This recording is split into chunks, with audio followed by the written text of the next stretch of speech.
जी हाँ, आज का हमारा टॉपिक है 11th क्लास के 5th चैप्टर का 6th पार्ट, जिसमें हम पढ़ेंगे पुष्प के बारे में यानी कि फ्लावर के बारे में।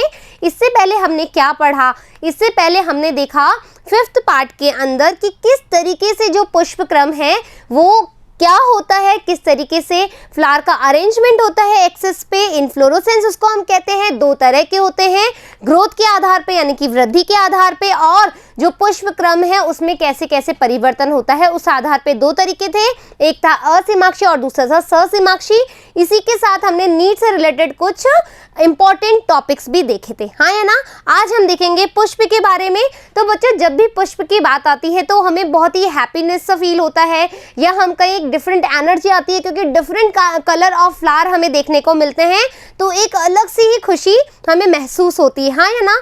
तो पुष्प की जब भी बात आएगी तो वो क्या होगा, एंजियोस्पर्म के बारे में बात आएगी। जी हाँ, क्योंकि जब हमने 3rd चैप्टर में जो हमारा पादप जगत था तब हमने पढ़ा, तो उसमें हमने देखा था कि किस तरीके से धीरे धीरे विकास हुआ, और विकास की ऐसी दृष्टि देखी लास्ट में कि जो बीज था उसमें बाहरी आवरण देखने को मिला, और बाहरी आवरण के साथ साथ पुष्पीय संरचना भी देखने को मिली। यही कारण है कि जो आवृत बीजी पादप है या फिर एंजियोस्पर्म्स है, इनको पृथ्वी का सबसे विकसित पादप कहा जाता है। नीट में ये पूछा जाता है, या फिर जो नेट का एग्जाम देते हैं वहां पर भी पूछा जा सकता है कि क्यों आवृत बीजी पादप को पृथ्वी का विकसित पादप कहा जाता है। क्लियर हो गई? तो थोड़ी सी इंफॉर्मेशन यहाँ मिल गई आपको।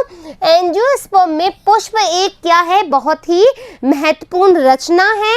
पुष्प एक रूपांतरित प्ररोह है, और जो लैंगिक जनन के लिए बहुत ही ज्यादा महत्वपूर्ण होता है, उत्तरदायी होता है। क्यों? क्योंकि पुष्प में 4 भाग होते हैं बेसिकली, दलपुंज, बाह्य दलपुंज, इसके अलावा होता है हमारा नर जननांग भाग और मादा जननांग भाग, जो कि फर्टिलाइजेशन करके एक नया जायगोट बनाते हैं, युग्मनज बनाते हैं, और आगे जाकर के एक नया पादप का निर्माण करते हैं। तो पुष्प में जो है सेक्सुअल रिप्रोडक्शन पाया जाता है, दैट मीन्स जो है लैंगिक जनन देखा जाता है। आया समझ में? तो इसलिए आवृत बीजी पादपों में पुष्प जो है एक महत्वपूर्ण रचना है, ठीक है। तो जो पुष्प के जो भाग हैं बेसिकली वो क्या क्या हैं? पुष्पासन, यानी कि जो आगे जो पुष्प रंध्र होता है आगे जाकर के चौड़ा हो जाता है, और वो क्या बनाता है? पुष्पासन बनाता है। फिर हम बोलते हैं कैलिक्स, यानी कि बाह्य दल। ये देखो कैलिक्स है, ठीक है, इसको हम क्या कह रहे हैं? बाह्य दल कह रहे हैं। कोरोला यानी कि दल, जो कि पेटल्स होती हैं हमारी, जो क्या बनाती हैं, जो कलर्ड फ्लावर लीव्स होती हैं वो, ठीक है। इसके अलावा पुमंग यानी कि नर जननांग भाग, और जायांग क्या है?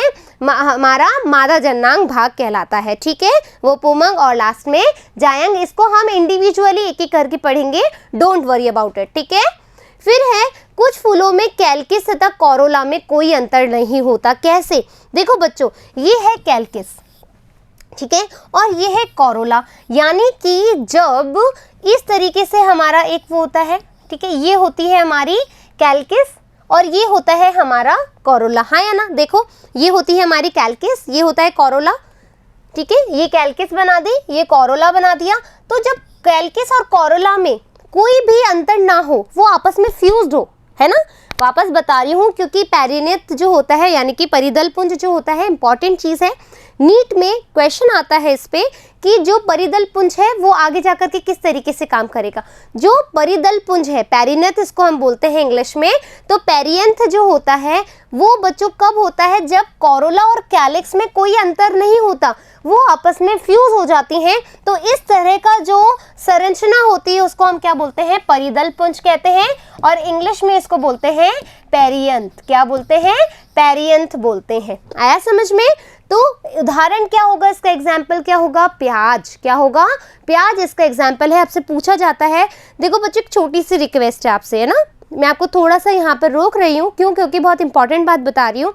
जैसा कि जितना हो सकता है मैं एग्जाम्पल यहाँ देती हूँ, एक्स्ट्रा भी आपको बताती हूँ, लेकिन एक छोटी सी बात मानो, यदि नीट आपको क्लियर करना है या बोर्ड एग्जामिनेशन में आपको बहुत अच्छे मार्क्स लेकर आने हैं, अपनी 11-12 बहुत स्ट्रॉन्ग बनानी है, तो जितनी भी आपके एनसीईआरटी बुक में जितने भी आपको एग्जाम्पल दिए हैं वो अच्छे से कंठस्थ कर लो, अच्छे से रिकॉल कर लो, बार बार कहीं पर एक साथ लिख लो एक सारणी बना करके, ताकि कभी भी आप नीट में कोई कंपटीशन एग्जाम में कंफ्यूजन ना क्रिएट हो, ना आपको ये लगे कि ये चीज़ मैंने नहीं करी, क्योंकि सब चीज़ें आपको आती है, बस ये कि हम कंफ्यूज हो जाते हैं या चीज़ों को हम अवॉइड कर देते हैं। हम सोचते हैं अरे ये पेरियन ठीक है, आ जाएगा तो ठीक है, अरे परिदल पुंज से बहुत सारे क्वेश्चन आते हैं।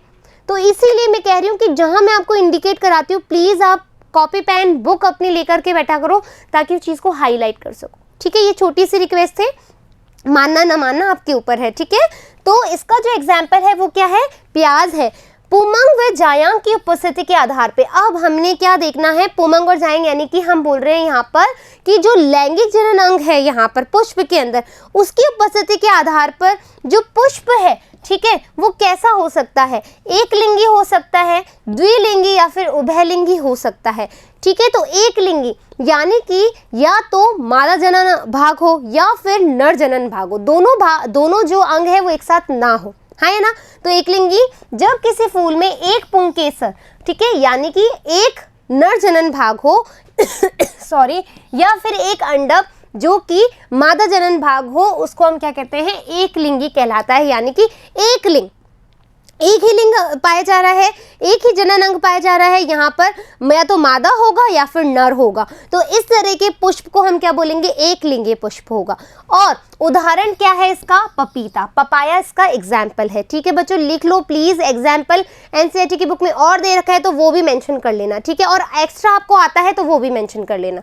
द्विलिंगी या फिर उभयलिंग, यहाँ पर दोनों जो है लिंग प्रेजेंट है, मादा जनन अंग भी है और नर जनन अंग भी है। तो जब फूल में पुंकेसर और पुमंग, ठीक है, यहाँ पर जायांग आएगा। ठीक है, ये हो गया पुमंग। ठीक है, जब पुमंग और जायांग एक साथ दोनों प्रेजेंट हो तो उसको हम द्विलिंगी या फिर उभयलिंगी कहेंगे, जैसा कि धतूरा, सरसों और कपास। ठीक है, ये इसके एग्जाम्पल हैं। अब है हमारी सिमेट्री, जो सिमेट्री है पुष्प को हम बीच में से कट कर रहे हैं तो वो कितने भागों में बट रहा है, बट भी रहा है या नहीं बट रहा, समान भागों में किस तरीके से बांटा जा सकता है, उस आधार पे, उस सिमेट्री के आधार पे, उस समिति के आधार पे पुष्प को हमने तीन तरीके से बांटा है। एक तो है त्रिज्या समिति पुष्प, एक है हमारा एक व्यास समिति पुष्प, तो और लास्ट है हमारा असमित, जिसमें कोई भी सिमेट्री नहीं पाई जाती है। तो समिति में फूल जो होते हैं वो कैसे कैसे हो सकते हैं, त्रिज्या समिति यानी कि जो नियमित हो, जो भी अक्ष से आप काटोगे उसमें आपको नियमित एक समान संरचना मिलेगी। एक व्यास समित यानी कि द्विपार्श्विक, दोनों समान भाग। ठीक है, बीच में से काटोगे तो दो समान हमें मिलेंगे भाग। और फिर जो एक है हमारा असमित यानी कि कोई भी उसमें सिमेट्री नहीं पाई जाएगी। तो जो त्रिज्या समिति है वो क्या है, तो जब किसी फूल को दो बराबर भागों में विभक्त करेंगे, जब किसी फ्लावर को हम दो बराबर भागों में विभक्त करें तो उसमें क्या है, वो त्रिज्या समिति कहलाती है। जैसे कि सरसों, धतूरा और मिर्च, यहाँ पर जो आपको एक फ्लावर दिख रहा है बच्चों, ये जो फ्लावर दिख रहा है इसको आप काटोगे तो आपको क्या मिलेगा, दो समान भागों में मिल रहा है। दो यहाँ पर देखो, ये बिल्कुल ऐसा मिल रहा है। तो इस तरह की जो समिति है वो कैसे कहलाएगी, त्रिज्या समिति कहलाएगी। फिर है एक व्यास समिति, लेकिन जब फूल को केवल एक विशेष, हम यहाँ पर एक विशेष साइड से काट रहे हैं या विशेष डायरेक्शन में काट रहे हैं, वो डायरेक्शन क्या है, ऊर्ध्वाधर जो डायरेक्शन है वो है। जब हमें काटने को मिलेगा तो समतल से हम उसको जब देखेंगे तो क्या मिलेगा, वो दो समान भागों में विभक्त हो जाएगा और इसी को हम क्या कहते हैं, एक व्यास समित, जैसे कि गुलमोहर, सेम और केसिया। ठीक है, ये आप देख रहे हो। उसके बाद में असमिति, असमिति यानी कि आप किसी भी डायरेक्शन से काट लो, हमारे को यहाँ पे समान पार्ट नहीं मिलेंगे। ठीक है, मतलब कहते हैं ना ढीठ जो लोग होते हैं, वैसे ये पुष्प ढीठ है। यहाँ पर इसको किसी भी डायरेक्शन में आप काट लो, यहाँ पर कोई भी आपको इक्वल एक वो नहीं मिलेगा, मतलब एक इक्वल पार्ट नहीं मिलेगा। ठीक है, तो इस तरह के जो पुष्प होते हैं वो असमिति होते हैं। तो इनमें कौन सा होगा, एग्जाम्पल केना। आया समझ में। अब एक पुष्प तृतीय यानी कि अब उपांगों के आधार पे उपांग कैसे पाए जा रहे हैं, तो तीन उपांग होंगे तो यहाँ पर इसको बोलेंगे त्रितयी। यदि उपांग 4 होंगे तो उसको बोलेंगे चतुष्टयी। यदि उपांग 5 होंगे तो उसको बोलेंगे पंचतयी होंगी। ठीक है, अब है पुष्प सहपत्री है या फिर सपत्रहीन, यानी कि जब हमने आपने देखा था पार्ट 5 में मैंने आपको एक वो दिखाई थी कि एक टर्म होती है ब्रैक्ट। ठीक है, जिसको कैसी होती है वो ग्रीन पेटल लाइक होती है, हाँ या ना, पेटल लाइक स्ट्रक्चर होता है। तो यहाँ पर हम क्या बोल रहे हैं कि जिस पुष्प में सहपत्र होते हैं, सहपत्र क्या होते हैं, पुष्प वृंत के आधार पे, पेडिकल के पास लगा रहता है, मैंने यही बताया था। तो पुष्प वृंत के आधार पर छोटी छोटी पत्तियां होती है जिनको हम सहपत्र कहते हैं और इंग्लिश में इसको बोलते हैं ब्रैक्ट। क्या बोलते हैं, ब्रैक्ट। आया समझ में? क्यों बता रही हूँ ये, क्योंकि जब अपन इसका आगे जा करके 5th चैप्टर में ही हमारा फ्लोरल फॉर्मूला होता है, उसमें ये टर्म्स आएगी बच्चों, तो उसमें हमको ब्रैक्ट पढ़ना पड़ेगा। तो आप ये कंफ्यूज मत होना कि ब्रैक्ट क्या था।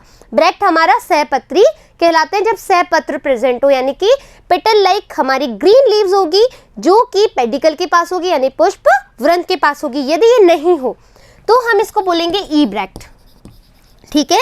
यदि ये नहीं होगी तो उसको बोलेंगे ई ब्रैक्ट। जिनमें सहपत्र नहीं होते उन्हें हम सहपत्रहीन कहते हैं। तो इस तरीके से आपका 6 पार्ट भी खत्म हो गया, जिसमें हमने पुष्प के बारे में थोड़ा बहुत पढ़ लिया है। आगे जब हम नेक्स्ट पार्ट में पढ़ेंगे तो हम पढ़ेंगे कि जो एंडोशियम है, यानी कि जो नर जनन भाग है, मादा जनन भाग है, उसमें क्या क्या चीज़ें पाई जाती है। एनसीईआरटी से रिलेटेड भी क्वेश्चन हम देखेंगे, हाँ या ना। यदि आपका कोई क्वेश्चन हो तो आप हमारा कमेंट बॉक्स में लिख सकते हैं, मैं उसका आंसर देने की पूरी कोशिश करूँगी। जब तक आप यहाँ तक नोट्स बना लीजिए, फिर मिलेंगे अपन नए पार्ट के साथ में। धन्यवाद।